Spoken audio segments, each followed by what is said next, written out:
welcome back to the Championship Penitentiary, where it's very much feeling like one. And whilst I'm not yet in an asylum, thanks to the news regarding Hamilton Accies and, as we'll get on to later, Raith Rovers, I am joined by my fellow inmates. Enzo, how are you doing? I'm good. Yeah, I'm very pleased that I managed to avoid coming on here last week to talk about us getting scudded off a thistle because I wasn't in the country. Unfortunately, I've made my return to talk about a rare thing, which is a Queen's Park victory, and it's even more entertaining given that it was over your side, Callum.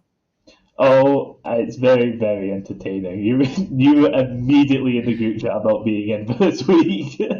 Absolutely, yeah. I certainly wouldn't miss this one. And of course, the ever present Kieran Ashton is here. Kieran, how are you? Aye, absolutely delighted to be on once again.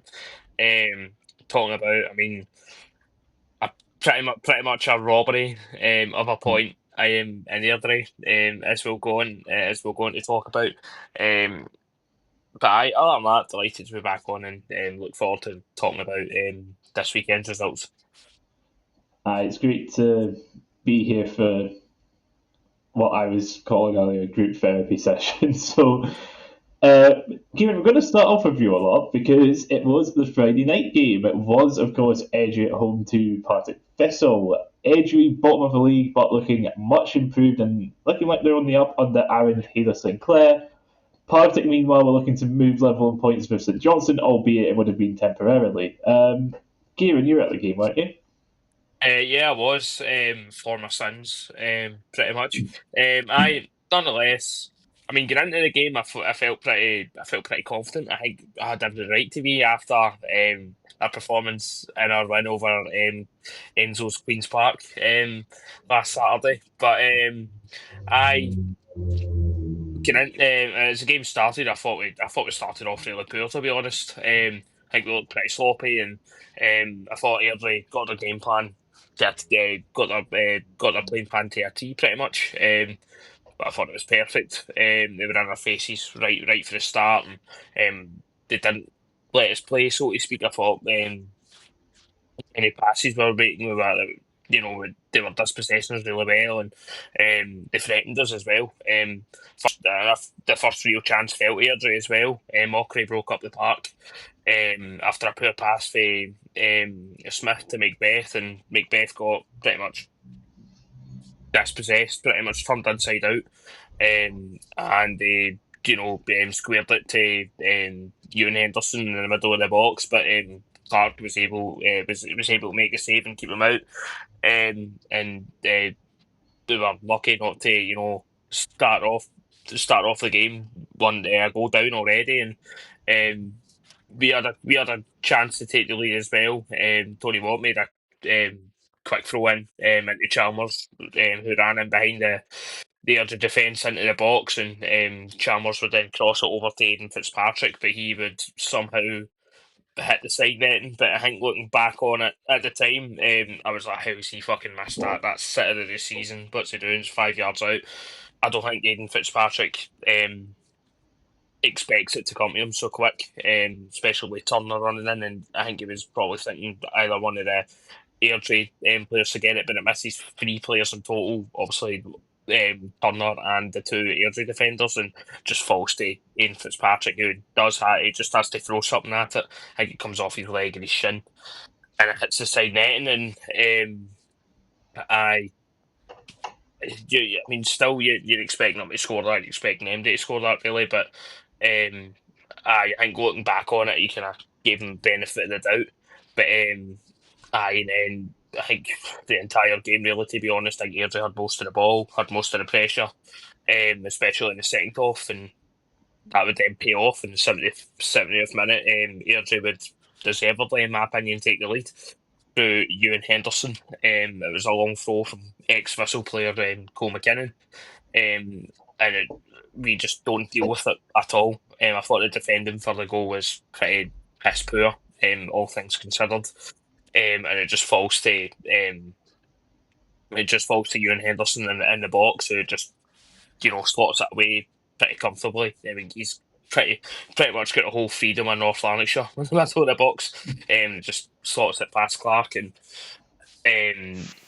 considering how poor we started the game and how hard that it was for us to get into the game, I didn't think we looked like scoring at all. We had a couple of chances, but again, I felt Melrose kind of dealt with them well. The Airdrie keeper dealt with them well, and we just weren't at the races at all. And if it wasn't for Josh Clark, our keeper, it could have been at least 3-0 Airdrie, maybe more than that. He made a good couple of saves. Obviously Henderson at the start, just in the first half, sorry, and then Jake Hasty would have a chance to make it 2-0. Just I think it was like 10 minutes after they took the lead, and Clark's fortunately able to come out to the edge of the box and kind of save it more or less. But as the game went on, it did not look like we were getting anything, whether that was for the referee or for us ourselves. I thought, again, as I said, I thought we were poor. I thought Ocean Smith have come on here the past 2-3 weeks, bumming him up something else. I think I've been waxing lyrical about him, but he was piss poor on Friday night. Saying that, he then gets the late minute equaliser, doesn't he? In the 94th minute. Through, I don't know if you've seen the goal, you probably have, but really bizarre circumstances. And I would feel a bit more sympathy for the Airdrie keeper who, spilled it in his net. I would feel a bit more sympathy. One, if he didn't play for Airdrie, and two, for his time wasting antics during the game. So I think we were kind of getting it up him after he, spilled it in his net. But as soon as that went in, we were like how have we came away here? How have we ended up getting an equaliser here? Absolutely robbed them, in my opinion. But I take the point all day long. Yeah, we were looking ideally to get the win with a Dunfermline St Johnstone game on the Saturday. But listen, I'll take the point all day long, considering how poor we did look on Friday night. And Mark Wilson's come out and pretty much after the game, he wasn't holding back at all. He was, pretty honest about how poor we were and how much we robbed Airdrie of a point. But I, nonetheless, definitely take the point. And we'll move on. We've got a break, obviously. We don't play next week. We don't play Dunfermline due to international calls and whatnot. But heading into the big one at Firhill, it could be a massive, massive game against St Johnstone 2 weeks' time. But look, definitely, as I said, robbery. But certainly take the point. I was going to say in regards to the equaliser that you got, is that the common consensus for a fair amount of people was is like the goalkeeper is only like 20 years old or whatever, and so obviously it was a case of a fair bit of sympathy towards him, but then also he plays for Airdrie, so fuck him. Yeah, absolutely. But I suppose the real talking point for this one is around Aaron Taylor Sinclair, because for the first 11 games of the season, Airdrie were winless and they only got 4 points. Under him in the 5 games, they've got 5 points. Unlucky for this to not be 7. It's like they got their first win against Arbroath. Obviously, they got a draw, which very easily would have been a win against you, and then a couple of other draws along the way. I suppose the question is, should Airdrie just hire him permanently? Well, I think they might, because I feel as though if they were looking at other options, I suspect they might have reached the stage where they were ready to make a decision, but they've obviously been giving him the opportunity to see what he can do. And ultimately, Airdrie obviously will look back on how much of a phenomenal appointment Rhys McCabe turned out to be under relatively similar. No, it wasn't similar circumstances, and obviously Airdrie were a really good League One team when McCabe got the job. But obviously, in terms of a player, an experienced player with a good head on his shoulders coming in and taking over the reins, and I would not be at all surprised to see it be confirmed as a permanent appointment pretty soon. And I think they could do a lot worse. My concern, if I were an Airdrie fan, and I'm not an Airdrie fan, but my concern would be that I don't think it matters who their manager is. They are seriously lacking in options up front, because if they had somebody with even, I don't know, if they had somebody with even the slightest amount of instinct and cutting edge, a striker who the kind of striker that's maybe going to get you 9-10 goals a game, doesn't even need to be the kind of guy that's going to get 15 plus. They would have won that game and potentially even comfortably, I think. And that wasn't ultimately the case. And I have to say, watching the game as a Queen's Park fan who had obviously we'd just been thrashed by Thistle the week previously, I was watching that and looking at how good Airdrie looked, and I was concerned. I'm not going to lie, I was very very concerned. So it's obviously there's a bit here that feels some sympathy towards the goalkeeper, but I think my overriding reaction when that happened was lots and lots of laughing, and it's football. You don't need to patronise the boy. You have people around him. They kind of put an arm around his, an arm around him and say, "Listen, look, you had a good game. You've been playing well for us. You've already achieved a decent amount so far, given that you don't have a huge amount of experience. Don't put that behind you. Forget about it." But Airdrie have clearly improved quite significantly compared to where they were even 5 or 6 weeks ago. I think unless they can bring in somebody with a bit of something just a bit clinical, really, that's what it comes down to. If they can't bring in somebody who's clinical, who's going to between January and the end of the season score them 8 or 9 goals, I still think they're, despite the good football, and it was a lot more reminiscent of McCabe's style when he was the Airdrie manager. Watching that game on Friday night, I still think they might struggle. And honestly, for personal reasons, I hope that's the case because I suspect that might benefit my team. Yeah, so you were saying about the sort of time frame. It's like they played 5 games, so he's been there for roughly a month, and Yep. It's like usually managerial appointments take 1 or 2 weeks because they've obviously got names lined up beforehand before they sack a manager usually, Well, that's how. and so it does seem like if they've not got someone now, just ignore the fact that Raith took like a month to hire someone last Yeah, and we season. took But we just took ignore like that. 2 months to hire Callum Davidson. So when that happened, But yeah, it very much seems like they're just giving him the opportunity, and at this point, it looks like it's just going to be a case of, right, we're just going to give you a job full time. And on the point about getting someone in to bolster the front line, they've scored 10 goals this season, and 6 of them have come from Ewan Henderson. The only team right. that's more reliant on one person for goals is Queen's Park, Yep. who now have got 7 goals from Josh Fowler out of their 10, who we'll get onto in a minute. But yeah, Kieran, your thoughts on Airdrie with Aaron Taylor Sinclair? Do you I reckon they think keep you've pretty Aaron much permanently? nailed it on the head. I think you will kind of go for it, and as Enzo kind of alluded to. Yeah, I think kind of is under similar circumstances with Reece McCabe and whatever, with the way he was appointed, and well, they've had relative success with it. He's got the results there as well. I think that's 5. But did you say it again? 5 games or something like that. He's picked up Yeah, 5 games, 5 points. 5 games, 5 points. Aye, so aye. Again, I'll only have to go with what I seen on Friday night. And I thought they played relatively well. They were good. They were Aye. genuinely good. Aye, really good, and they could have had us out of sight. That game, it could have been about 3-0, and I wouldn't have grumbled at that. To be honest, I think they had like 2 chances right after they scored, right after they took the lead. Lewis Strapp was unlucky with another shot as well. I think O'Reilly managed to kind of block him to score on that, and obviously Clark made a good couple of saves in the game too. And I think they should, honestly. I think they should kind of give it a go.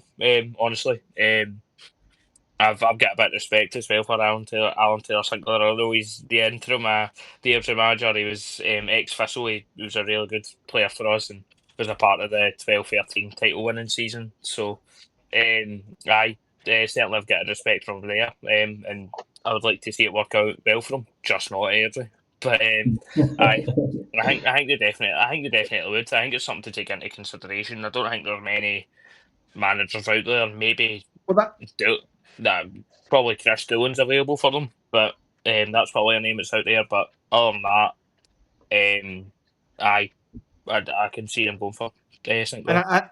I know it's a bit of a cliche, and some people might say, "Oh, he's kind of the cheaper option," but he's come in and shown that there's more to that team than what both Danny Lennon and obviously no, actually, I was going to say and Reece McCabe. That's perhaps a bit unfair, although Reece McCabe did ultimately put this team together. So I don't want to be too critical of McCabe because he's also done some really good things with Airdrie. But if you're looking at the options that are out there, potentially, like if you're looking for somebody who's going to come in, at least like Aaron Taylor Sinclair, he's had a few games to show what he's capable of doing, and there has been significant improvement.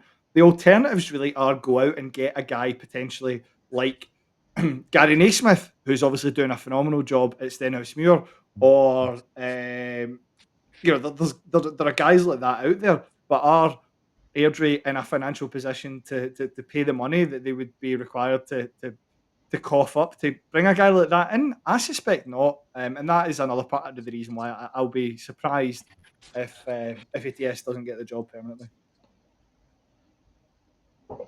Speaking of people and clubs who are more than happy to chuck money about, Ross County, meanwhile, they were at home to Ayr, starting us off with the Saturday games, and this was easily the most entertaining one. Wait a minute, I disagree.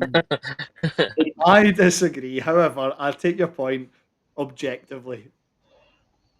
Well, there's no other games. I mean, we'll get onto this one, but so Ross County were looking to continue their streak of home wins. They were coming up against an Ayr side who haven't won in the last 3 games, but it would be the visitors who took the lead 23 minutes in, thanks to Ethan Walker managing to jig past a few defenders in the box, managing to poke it home. County were getting equalised in the 30th minute through Ronan Hale, who gets onto a long ball, cuts inside, curls it into the bottom corner. Really lovely work from him, and that gives him his 7th goal of the season. 2 minutes later, County would take the lead. Free kick is just launched into the box from the halfway line, gets headed across goal, and what's his name? Jordan White is there to head it home. Second half would start with Jordan White again, managing to get the ball in the back of the net, this time just through a Stramash and just hitting home a rebound.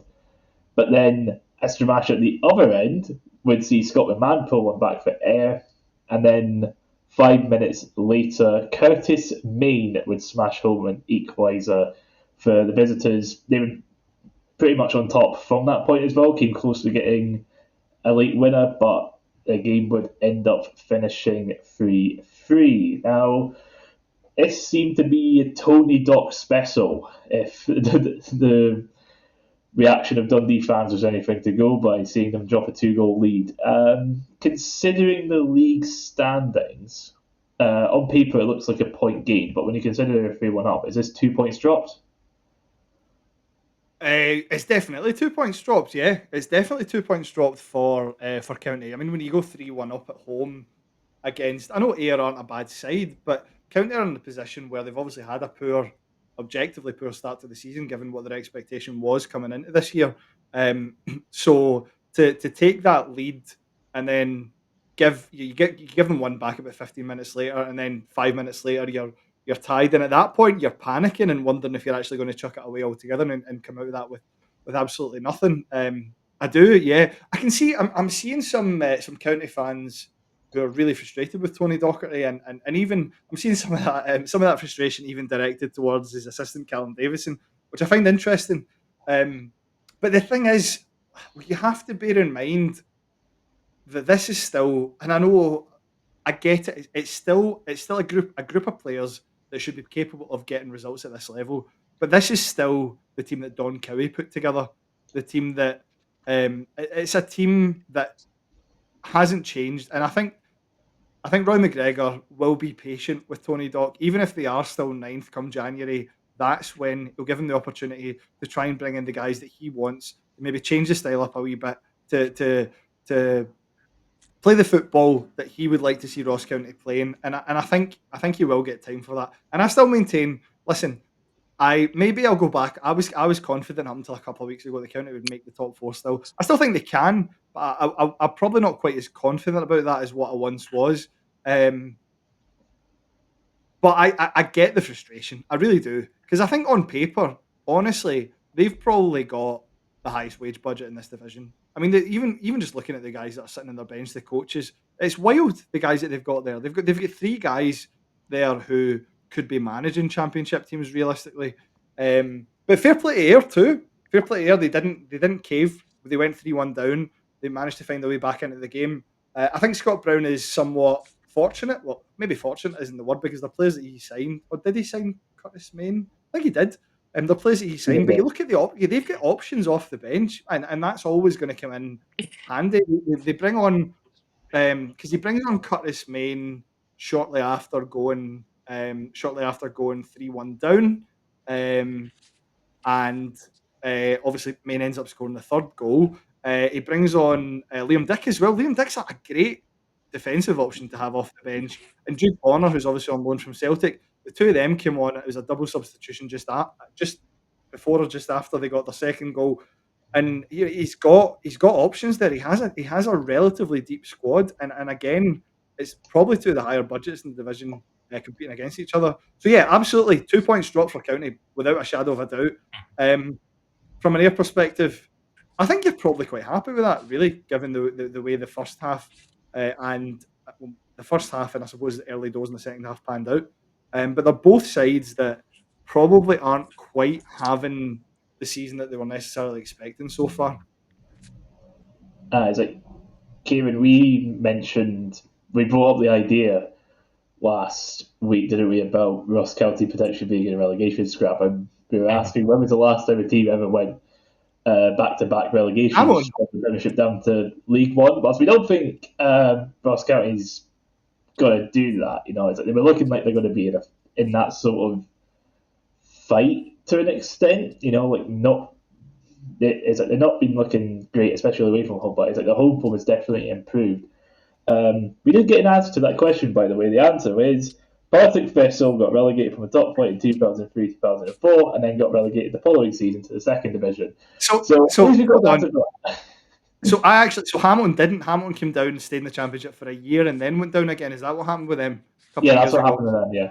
Right, okay, fair enough. I wouldn't remember the guess, and then it was like, actually, no, because I remember going through all this history. Fair enough. It's a rare thing to happen because obviously if you're coming down from the Premiership, you should have a squad that's solid enough to at the very least be finished mid-table in the Championship. So yes, it's very, very unusual. I can't see it, man. I just don't see it. They've got money. They'll spend money in January, and if they can do, obviously in the summer, it very much feels like Don Cowie just signed a bunch of names that he thought he'd be able to force together and get something out of them. But if they sign guys who slot into the issues that they've got, and if Tony Dock has a system in mind and he knows what he needs to do that, I think they'll go out and get the players and at the very least finish 5th or 6th come the end of the year. Thank you. And your thoughts on Ross County and Ayr? I think what's been said pretty much just whatever I caught there. I think I pretty much agreed with what Enzo said. I thought it was a really end-to-end game. I thought really good end-to-end game. I ultimately Ayr done well to battle back for 3-1 down.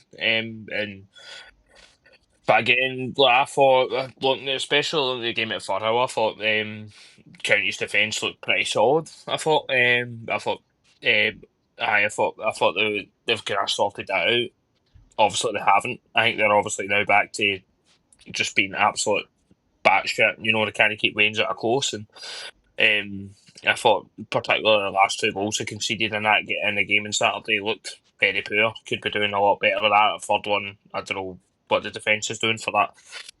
But as I said, that is ultimately 2 points drop for the Staggies, and I think taking the circumstances into account, Ayr United being 3-1 down, you'll absolutely take the point, especially being away from home.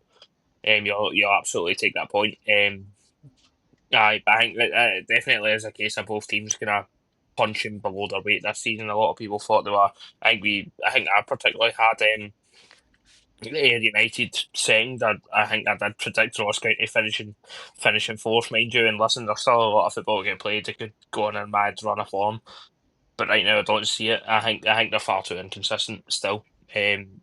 they're still defensively very suspect now. I think they're starting to show that again. Before just as I was about to say Tony Bloom there, Tony Docherty, Tony Docherty, and Cole came in, and I thought they kind of sorted that out, their defence, but nah, they've obviously not, and being 3-1 up at home, and ended up drawing the game 3-3, quite criminal, to be honest. So I think that in the end is going to kill their. I mean, they could still finish in the playoffs. I don't really want to, count my chickens as such yet. But I think that's what's going to kill them this season, kill any chance of getting up this season, even if they get in the playoffs, is their consistency or the lack of consistency. They seem to win a game and they think, right, this is it, they're going to kick on, and they'll go on and lose 2 or lose 1 and drop points in the next game, go on to draw the other game. And ultimately, consistency is what you need in this league.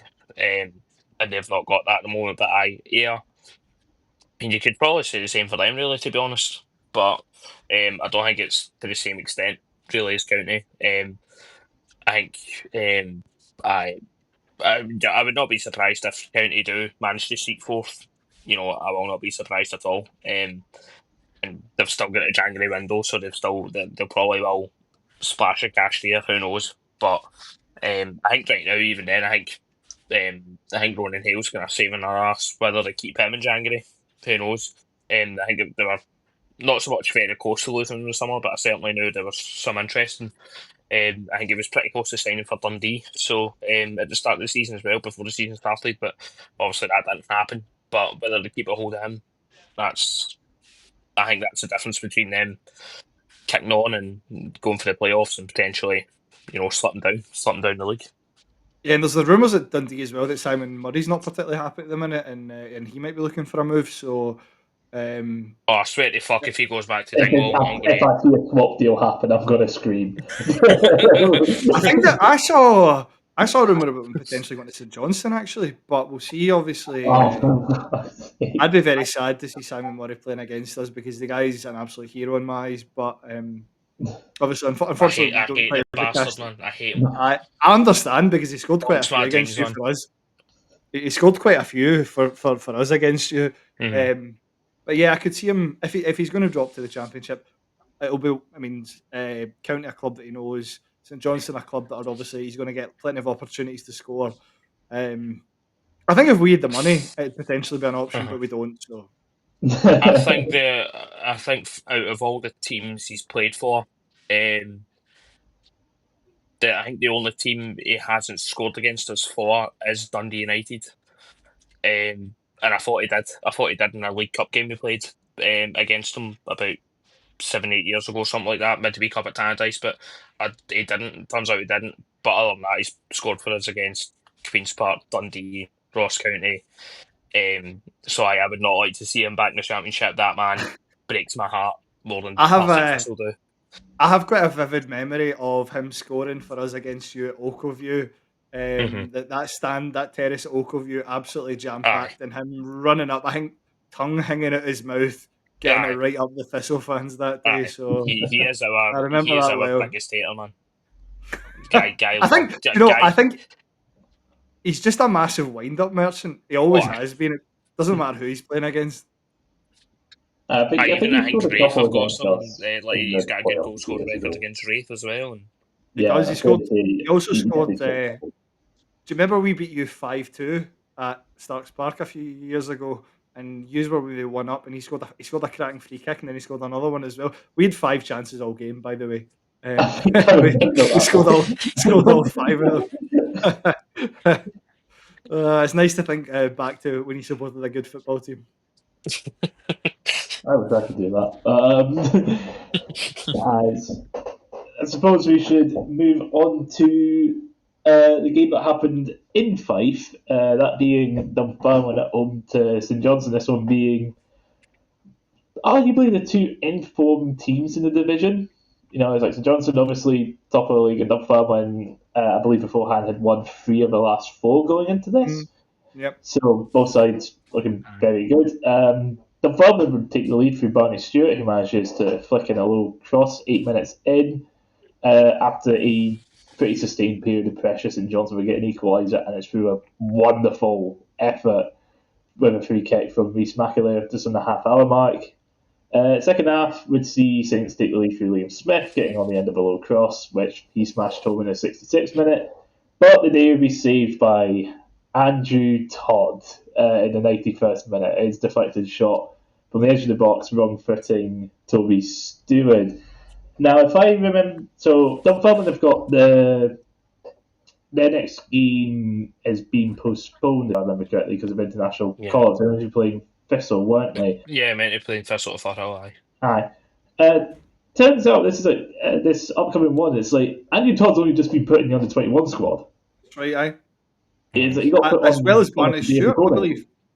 Barney Stewart as well has also been called up for the 21s because I think I saw on Twitter Dunfermline actually have, and they won't all be necessarily first team regulars, but I believe they've got 7 players called up for international duty this week, which is quite incredible and a real testament to how many quality young footballers they've got in their setup at the minute. And fair play to them. Like, I get it's really, really difficult to balance having such a young squad whilst maintaining a competitive team in the championship. It's a difficult thing to do. We've tried it. We failed dramatically at it.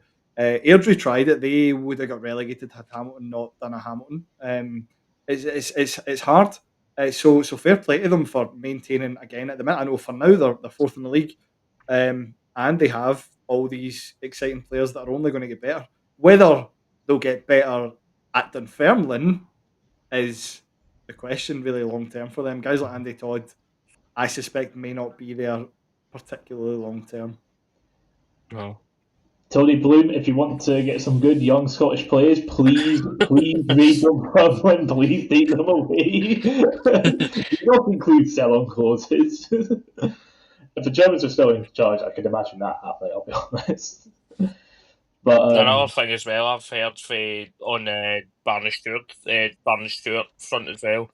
Apparently Falkirk have picked up a really bad injury. I think it's McKeever's out. McKeever's out for about 12 weeks, maybe more. I think they're going to have to recall him back. I think that'll be a big blow for him. I think he's is that him on 6 goals now, 7 goals or something? He's scored quite a few already. He's certainly doing very well for them. So I think he scored. No, I think it's 4 in the league he scored, but 4 in 6 games is a pretty. 3 or 4 goals he scored, but even then he's only been there for like. Four goals in 6 games. 4 goals in 6 games he scored, which is it's like a goal every. It's basically a goal every 95 minutes, considering he's not played 90 minutes every week as well. So he's come in and had he's a pretty. It looks like a pretty no nonsense centre forward, really, and I think that's what Dunfermline really, really lacked, especially with Chris Kane's lack of fitness and obviously Zach Rudden taking the hit that he did as well, and he's out long. Zach Rudden existing. Yeah, I'd seen it's like I think Falkirk do have a player in on loan from Sunderland, but it's like the fans are really He's rubbish. He's absolutely rubbish. Yeah, absolutely rubbish. Yeah. So again, Falkirk, please, if you want to cancel a loan early, then come on, do it anytime now. Please, just do anything. Derail their season, I beg. Yeah, it was. I mean, just in terms of the game itself, though, I think St Johnstone felt somewhat aggrieved, I suppose, in a sense, because ultimately there was a lot of frustration around the referee, but I feel as though that's, like, especially in the latter stages of the game, and obviously Dunfermline equalised in the 91st minute, I believe it was, because you look at the statistics, and Johnson had way more of the ball. They had significantly more shots than Dunfermline. That doesn't mean they were necessarily good shots. And obviously that's a bit of a sickener, I suppose, when you're winning a game 2-1 against opposition who are in relatively decent form. You take a big away support to a big crowd. It was so far this season the biggest attendance in the championship as well. I think it was about just shy of 7,000. I mean, fair play to both sets of fans. That's obviously brilliant to see. So I think the largest away attendance of any championship club in that game as well. So that would be the biggest attendance. Yeah, you're just looking not to give Dunfermline any credit there. I see the Callum. No, you are right though. You are right though. But yes, I think it's one that I suspect for St Johnstone, it's not the end of the world, especially because Thistle obviously didn't win on the Friday night, and for Dunfermline, it's one where you're probably quite happy to take a point from it. So I don't think either set of fans is necessarily up in arms, raging at the final score there. I've seen it pointed out in regards to Simo's post-match interview. Is it like you were saying about the referee, about how it's like fans from both sides were complaining about him because it seemed like it was just erratic for like the whole game. I'd seen someone say, "Oh yeah, it's like you've been giving St Johnstone everything for 80 minutes," but then he counteracted that by giving Dunfermline absolutely everything for the last 10 onwards and whatnot. But I'd seen it pointed out that Simo Valakari must be the only manager in Scotland who is yet to blame the referees in like any post-match interviews or whatever. I love listening to Simo Valakari and it's not just post-match, it's pre-match interviews as well, because he bigs up the opposition before a game. He's like, and I know that they can do this well and they can do that well. And we need to be aware of that threat. And then after the game, he gives teams credit as well, and that's brilliant to see. And obviously, he's no longer employed at Raith Rovers. But look at that compared to Barry Robson, for example, who is a thoroughly dislikable prick. There are a few managers in this league who and I get it because your job is to look after your football club. But there are managers in this league who, if they get a disappointing result, they'll go and they'll look for excuses here and there. Simo Valakari is so fair when you listen to him talk. Yeah, it's a certain skill that some managers have, and it makes them a lot more likable. We had it with Ian Murray. Like Ian Murray was excellent in his post and pre-match interviews for being similar to what Simo was. It wasn't a case of excuses. It was always a case of this went right, this went wrong. This is where we need to improve, and all that sort of stuff. Like it was really telling that Ian Murray's last post-match interview was about him basically saying, "I don't know how to fix this," because it was like the first time that he'd ever been anything like that. Because obviously beforehand he was very adamant on what was right and what was wrong, and it's what made him so likable. It's what made him, even though towards the end of his tenure we weren't doing great, it's still what brought it as like a real shock, and obviously like the timing and everything. But yeah, it's like meanwhile you have managers on the other end of the scale, like your Barry Robsons, who are just full of excuses and whatnot, and we'll get on to that in a minute. But it can buy you people. Robson, like if you're going through a tough run of form, being likable and having the fans on your side just because they think you're a likable guy it can potentially buy you a wee bit more time as well before you do eventually get punted. Barry Robson, again, if he wasn't a prick, I feel might have still got another week or two at Raith if the fans had taken to him in the first place, which they haven't done. It's like, if Robson was likable, he would have got the edge again. And again, we'll get onto him in a second. Exactly. But it's like St Johnstone. It's like we were saying, it's like with these two going up against each other, like a draw was arguably to be expected. I mean, granted, I would have liked St Johnstone to win, but yeah, I'd say it's a fair result on reflection of the game. So I suppose we move on to a certain game. It's Queen's Park at home to Raith Rovers. This is a case of two teams struggling for form meeting at Lesser Hampden. Queens looking for their first home win since, what was it, the 4th of January, 6th of January, something like that? Yes, it was indeed 308 days, to be clear. At 308 days, meanwhile, Barry Robson, as I mentioned last week, was very much in must-win territory. I wasn't able to go because there was like 200 tickets available to Raith fans, and I wasn't able to get one, and I wasn't that bothered about going there anyway to sit in a shed. So, Enzo, talk us through this game, shall we? Listen, I'm going to say something that might surprise you and might surprise any other Raith Rovers fans listening to this podcast. I actually thought Raith played some really solid football. I don't think that was actually a bad performance, if I'm being completely honest with you. They knocked the ball about nicely. for significant portions of the game. And not to obviously, it was very funny, right? And I'm not trying to quote Barry Robson as such, but he said 56 penalty box entries, 30-40 crosses into the box.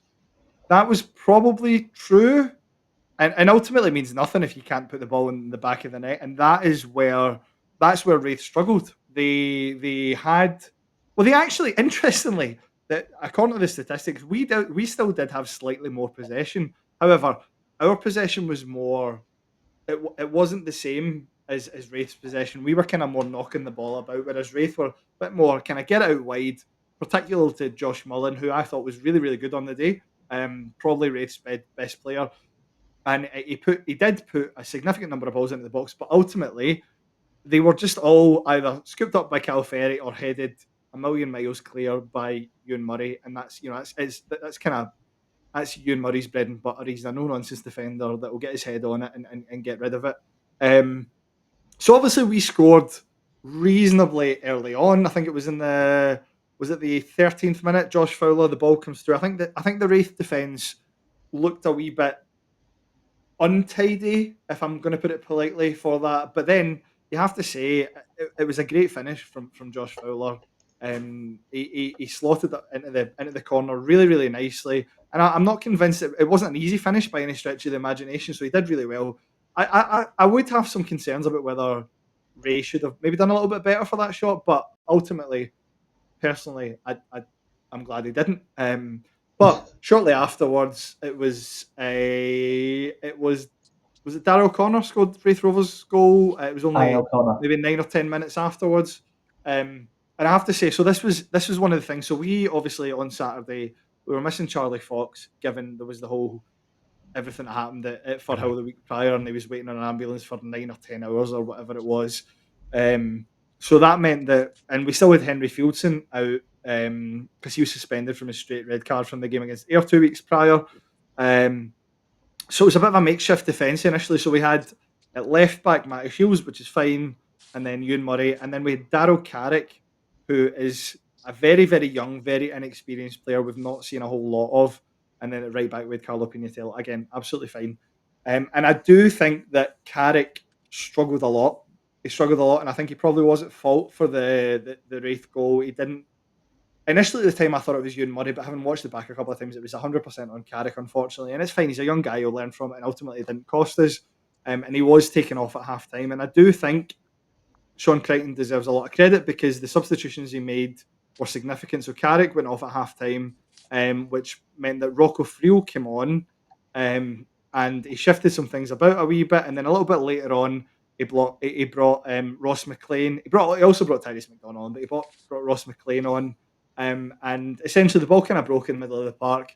Aidan Conley, who was fantastic on the day as well, I felt a phenomenal touch, passes it to Ross McLean, who plays a phenomenal ball through to Josh Fowler.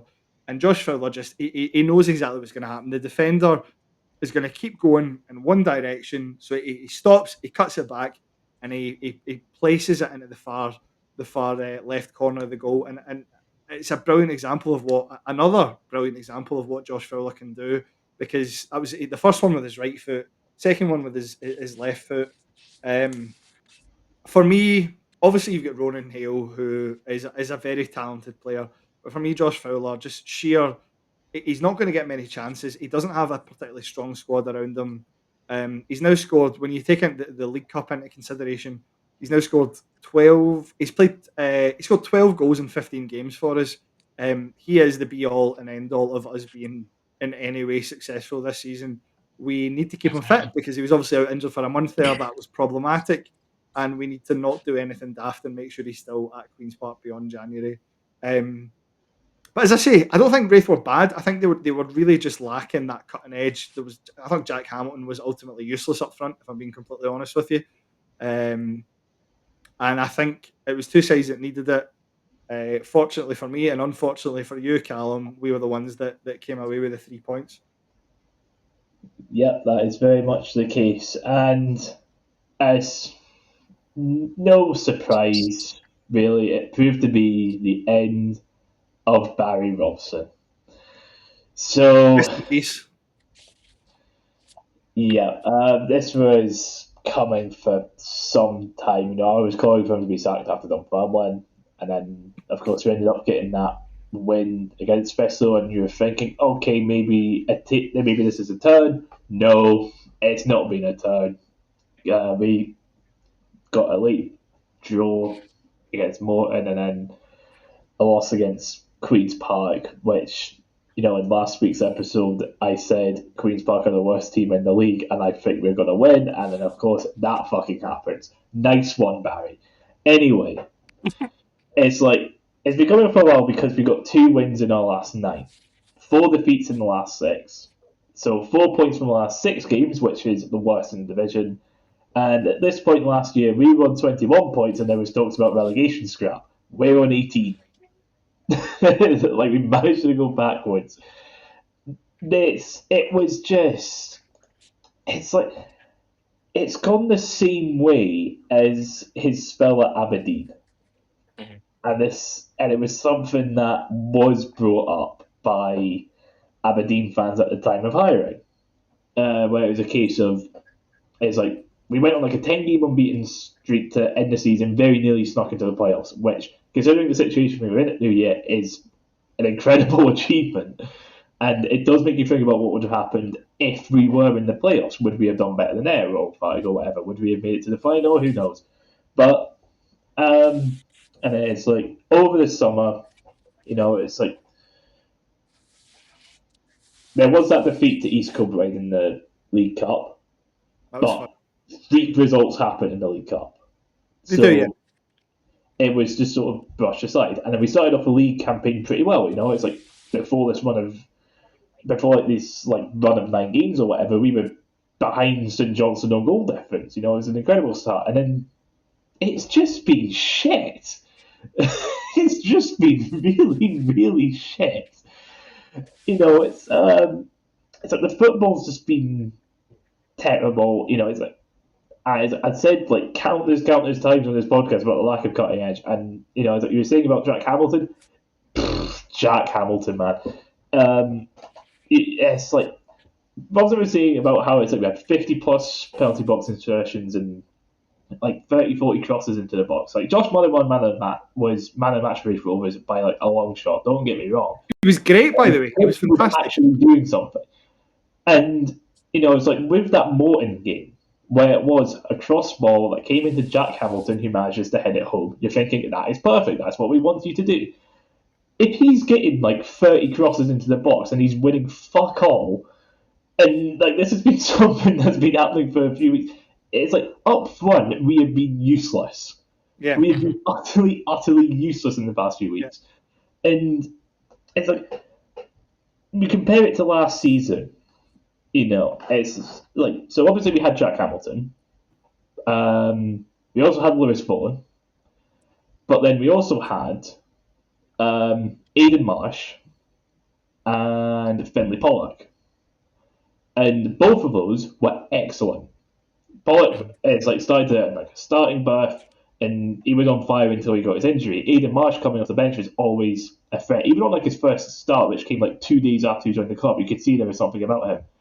Over the summer, the replacements for those two have, the attacking options that we brought in have been Richard Chin, who is excellent, but he's out. He's been out for a month and he's not going to be back until January probably.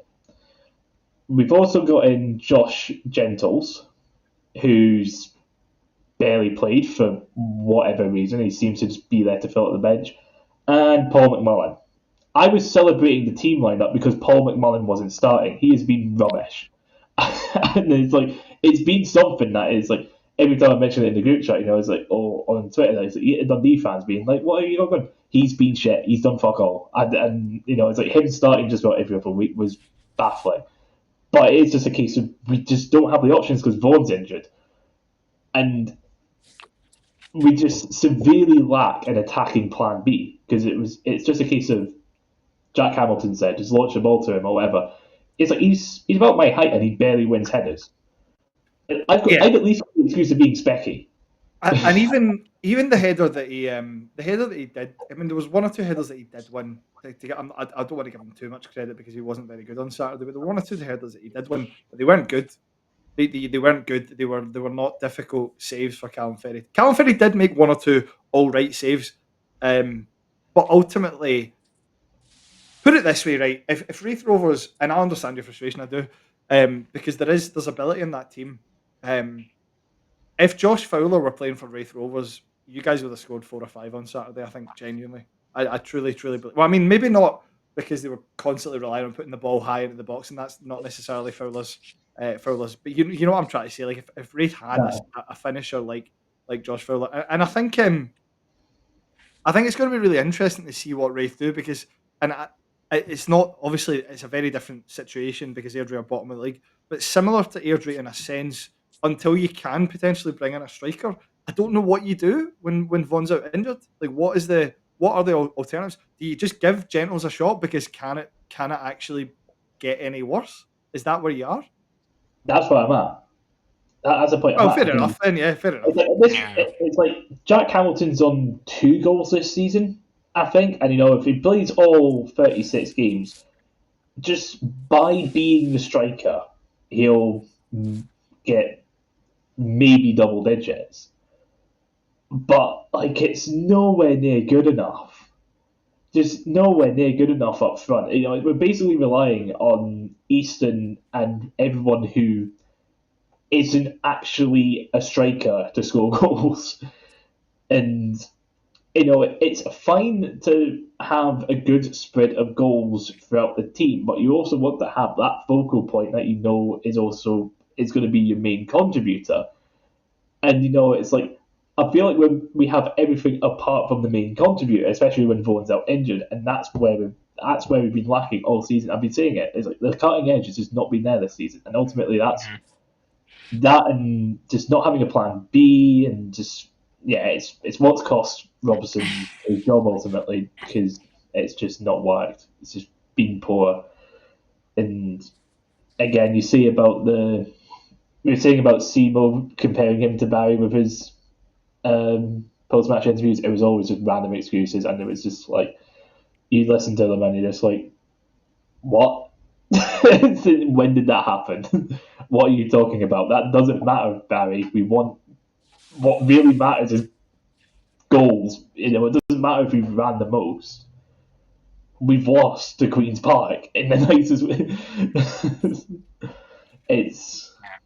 I'm trying to think. We've got Paul Hanlon as a player manager. And John Potter on the bench as well. If player manager works for our Arbroath, then we can see what happens. Or the same with Rhys McCabe, who actually come to think of it, Rhys McCabe I would happily bring in. It's like I wanted him when he was at Airdrie, even when Airdrie was still in that tough spell, because you saw what Rhys McCabe could do. Because it's like that Airdrie side.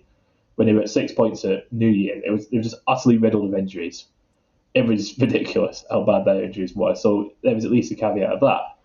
But yeah, I'm trying to think. There's plenty of places where you could see manager odds or whatever. I'm not bothered to look at it. Yeah. And I think John Potter as well is going to be on. Obviously, if Hanlon's playing, he's got John Potter as his kind of eyes and ears on the bench. I believe that's the plan. Obviously, Potter's taken over as caretaker for Raith the last couple of times that they've chucked their manager. I would have some concerns. I think we've talked about this on this podcast before. If I were a Raith fan, I would have some concerns about the ability of the people in charge to pick the right man, given obviously the timing of Ian Murray sacking, and then obviously you had the guy that buggered off to America at the first possible opportunity. Now, obviously, Robson's not quite worked out, but there are some interesting options out there if you're willing to invest and get them in. So it's going to be interesting. I would like to say, right, obviously, understand, Callum, you are understandably furious at how poor Raith have been recently, and I have spent quite a long time this week talking to other Queen's Park fans about Josh Fowler. I would like to get your perspective on Josh Fowler. He was named the star man in the SPFL Team of the Week this week, understandably, but the quality of those finishes and just the way he doesn't need many chances. His goal conversion rate in the league is 44%. So basically, 1 in almost 2 chances he will find the back of the net with. I mean, the guy looks the real deal. Yeah, he's the best striker in the championship easily. Well, there's Ronan Hale. Some people might say it's Ronan Hale, and I would accept that.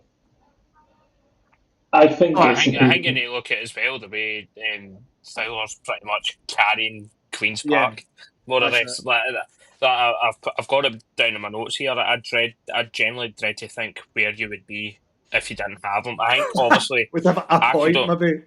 Yeah, You'd have a point. I can only go on from what I've seen when Fitzgerald played Queen's Park, and I generally I felt we kept them relatively quiet in both their games. Yeah. I think we managed to marshal them pretty well, but you can still see like the quality that guy. Even when we watched like the 5-0 game, he would still find like a couple of yards of space usually. He was really good on the ball. He looked good in the ball. I think for me the standout that game for me was the guy that I think he hit the bar and Clark saved a shot from. I think it was McConnell, Tyrese McConnell. Tyrese McDonald, Yeah. yeah. He's Tyrese McDonald, yeah. I felt he looked good. I think he was the standout personally for when I seen him at Firhill, and when I seen Queen's Park at Firhill. But regardless, for the games that I've been watching, watching the highlights and whatnot for the other Queen's Park games, you can see, without a doubt, he is Josh Fowler is probably the best striker. I mean, and there could be an argument as well for Hale because he is pretty much carrying county as well, more or less. But so they're both on the same amount of goals in the league. Yeah, but I think Fowler's probably the best striker in the championship. Team that many people are putting as bottom two every day of the week. And Yeah. while Ronan Hale's got a lot more quality around him, granted they're playing under that level of ability, but I think I think I had to say it's Josh Fowler, and you can see the importance of Ross County because I pointed this out in last week's one, and I pointed out in my tweet. My initial reaction after the game was the fact that in the 6 prior games to this, when Josh Fowler was out, and then of course the 5-0 loss to we scored 1 goal, I think, coming back from his injury. Queen's Park had scored 1 goal in those 6 games, and it's like he goes back and he does that. It's just. It's the quality of the finishes. Like you watch, you don't see. Obviously, occasionally you get guys playing at this level who are just natural goal scorers, and they're so valuable in the championship because they're hard to find. They're very, very hard to find. But he's the kind of guy that if you give him the ball in a decent-ish area, he is very likely to put it in the back of the net. He's just got that natural, innate ability, and that I believe is very likely to be the difference between us either staying up or going down this year. Yeah. I think it's the case of whether I don't know if do you think you'll keep a hold of him in January, or do you think somebody there's no reason to sell him in January because you go down and you lose out. Like, no, how much is somebody going to pay for a guy that's got 6 months left in this contract? Realistically, is it going to be more than the value of staying in the championship and the difference in prize money, even finishing 10th in the championship next season brings you, and starting in cups later and everything else, and not to mention just the general goodwill with the fans as well, because last January we sold Dom Thomas and that was a disaster. We almost got relegated, and then 3 years ago now it was, I suppose, we sold Simon Murray in January. That cost us promotion at the Premiership. You can't let the guy go. You just can't give him. Say to him, I listen. think it would have been an absolute mental decision to let him go, regardless of whatever kind of money you get. I think you've got to kind of value.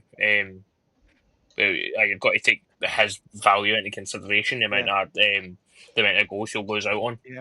Let him sign a pre-contract. Let him sign a pre-contract with an English League One team or St Mirren or Motherwell or something like that. Let him do that. That's absolutely fine by me because we're not going to keep him realistically. Yeah. But we do need him here until the summer. It's as simple as that. Yeah, I've got nothing else to say on this game. I just want to. I've had my rant on Barry Robson. That's me sorted. What I will say is that I enjoyed it. I don't think you did, but I enjoyed it. I had a nice day for a change. So I had a wonderful day editing the Future Aki's video, and then that just caused. It's also very typical for me that it's like the sacking of a Rovers manager is the biggest news in the country for about an hour, and then Aki's come out and shit hits the fan again. I've been having a wonderful day. yeah, I know this is a championship podcast, but bloody hell, what is going on there? No, I think we were talking about it just YouTube channel to find out. I think we were just there. I don't want to step on your own toes here, but I think we were talking about it off air, sorry, before we joined on tonight, and yeah, it's brutal, absolutely brutal what's going over there. Speaking of brutal, Greenock Morton, they were home to our Broth in this one. Morton looking to continue their gimmick of going on a mad run in the winter months because we have entered November, they played one game and they got a late draw. So, it's Morton time. It's just what it is. Our Broth, meanwhile, were looking to strengthen their grasp on third place. But this one myriad of chances for our Broth at the beginning of the game, but Chris Moore, seemingly unable to score a regular goal, manages to score a scissor kick half an hour in. This comes a week after he did like a cheeky little scorpion kick thing, flick, to get an equaliser against Raith. So, mental. Second half, the only real thing to talk about in the second half, well, the only real things to talk about in the second half came in the space of about 30 seconds. So it starts off with a cross into the Morton box, and as the Morton player has cleared it, he's kicked the Arbroath player in the head.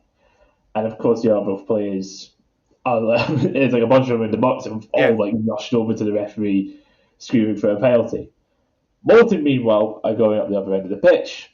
1-on-1, it's saved, it comes back to someone, and then it's played through to another Morton player who just taps it home.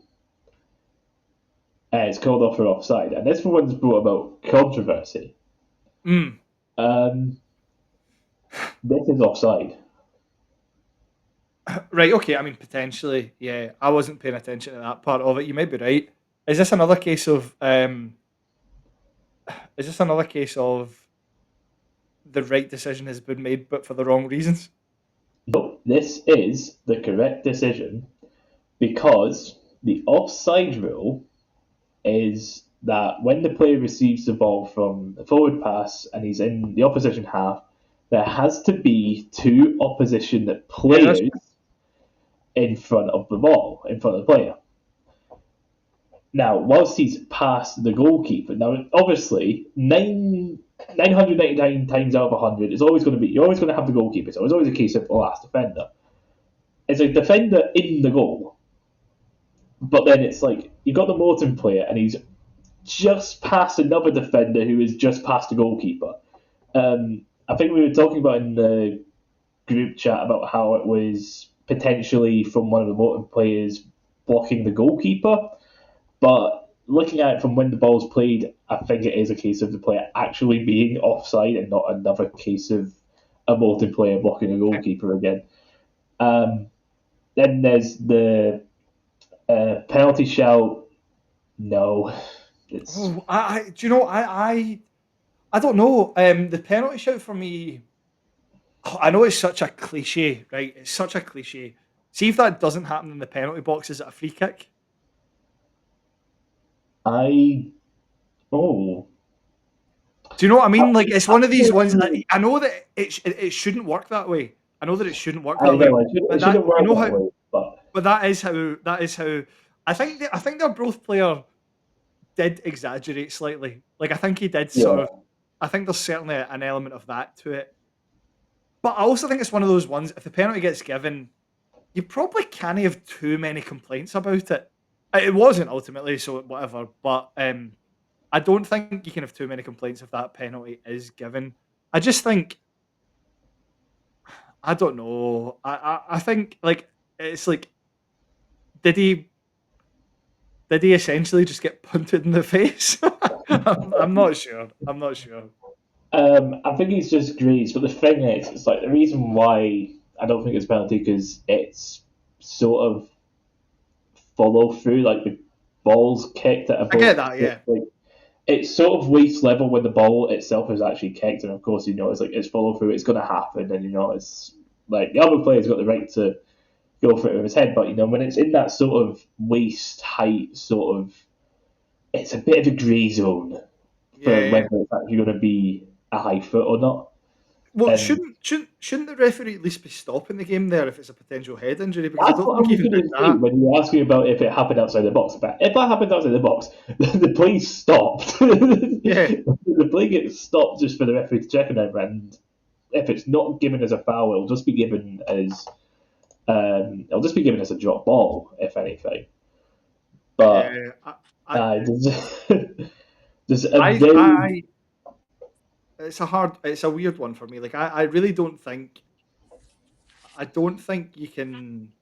I don't think you could have too many complaints if that was given as a penalty. But at the same time, I think the referee at least has to stop and check on the player, given it is a potential head injury. It's a weird one, and I think there were some complaints. Obviously, I didn't watch the entire game. I've only seen the highlights, but I think there were some complaints from both sets of fans that once again, I feel as though this is such a common discussion at this level, unfortunately. But the referee just had a bit of a poor game overall. yeah. It's like I was going to say, it's very strange that it's like there's been a head knock and the referee's not stopped. It's like ultimately that Morton chance I was given as offside shouldn't have happened because the play should have been brought back. Yeah, Just really just bizarre 30 seconds where somehow both teams being shafted levels things out. But yeah, yeah, it's like when Aiden put in about the thing, it was the first thing that I was really looking for in this highlight package. I wasn't expecting, and it's like I'd seen the clip about the penalty put up before. I had no idea this was like the same 30-second stretch. Very, very Scottish Championship esque. yeah. Oh yeah, Totally agree. definitely. Yeah, it's like Kieran, your thoughts on the penalty and offside call? Do you think the right decisions were made? I mean, I think with a head knock itself, I think it's common sense now for that route way. I can't really comment on a penalty, so to speak, but for the head knock, that it's common sense. It's been a rule for how long now? It's common sense to kind of stop the play, and it does my head in sometimes when, like, for example, I'd be at a game, whatever, a official game, whatever, and there's a guy quite clearly on the deck and and discomfort or something like that, and they're fucking moaning at him because he's down. Like, he's fucking, you're like, come on, it's a head knock for fuck's sake, you know what I mean? But it's common sense that it could lead to fucking really, really bad, circumstances if the play's not stopped in time. Can lead to him getting a boy can have a concussion. Yeah, concussion, maybe worse. You know what I mean? So, as you said, that offside goal obviously kind of, as you said, shouldn't have happened because the play should have been brought back. It should have been. It shouldn't have that run of play shouldn't have happened because of that head knock. But regardless, huge result for Morton. And you'd like to think from their point of view they would, they should kick on. That was obviously now they drew away to Starks and got a good result there by all accounts, and then they beat Arbroath, who uncharacteristically looked pretty poor. I thought, going by the highlights, it's an uncharacteristic kind of result for them. But I hopefully for if you're an Arbroath kind of fan, if you're an Arbroath fan, you just want to put that behind you as soon as you can, and get back to winning ways as soon as possible and try and kind of maintain the position they're in and hopefully try and push on. But Aye, just that kind of it was a bit of a scrappy game as well. I thought looking at the highlights too. I think both But goalkeepers had a good game. aye, I think both I thought the goalies Morton goal was really good as involved. well. That was a really good goal. But as you said, Enzo, both keepers I thought as well had a good game, and I think both keepers are pretty underrated. I thought that McAdams when he played against us at Firhill had a fantastic game, as well as that. I think Jimmy Storer's getting Storer's really very good. good. Yeah, Storer definitely. looks like a very good goalkeeper. No. Yeah, He's on if loan. I Storer think he's wasn't in from where's goal he on loan from again? for Morton, if Portsmouth, Storer wasn't in goal for Morton, they wouldn't have 9 draws. They'd have 9 losses. Yeah, definitely. Is it? It's not Portsmouth, is it? I think I it's think it Wolves. might be. Stewart is on loan from at St Johnstone Oh, from Portsmouth. Storer is on loan from Wolves at Morton. Wolves, yeah, you're right. that's Sorry, it. yes, I'm getting them mixed up. You're right. Yep. But I know he looks like a really good keeper, and I think he's getting a lot of praise from Morton fans, and quite rightly so. As you said, I think at the game at Capo, the one we battled, I think we had like 25 shots on target, something stupid like that. Certainly had a really good game against us that day, and if it wasn't him, it was in. If it wasn't him, that was in. And in between the sticks, who knows how that game could have turned out? You know what I mean? It could have been a lot worse than a point for him. You know what I mean? So, aye, nonetheless, good result, clean sheet as well for Morton too.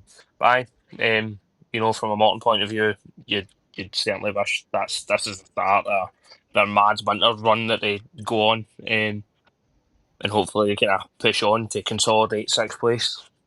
Yeah, and for our both consolidate sixth place.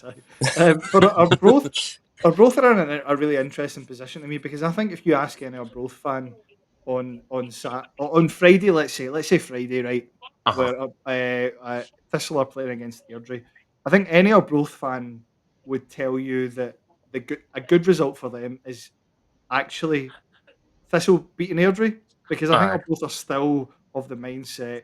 Let's focus and make sure we've got enough points to stay in the division. Whereas obviously, if you're being aye, a wee bit kind of, if you're getting a wee bit excited about yourself, you're going, well, actually, no, Airdrie getting a result is probably good. And whenever they've had a poor result, they've always sort of bounced back. Well, they've bounced back for the most part. I don't know how long they can maintain it. Like I still don't think they're going to finish in the top four. I don't think mhm, that's going to happen. But I've reached the stage where I wouldn't be a million miles. I don't think they'll be a million miles off. Kind of fifth or sixth when all's said and done. So we'll see. I think what's going to be interesting is Arbroath will at some point, I believe, go on a relatively poor run of form.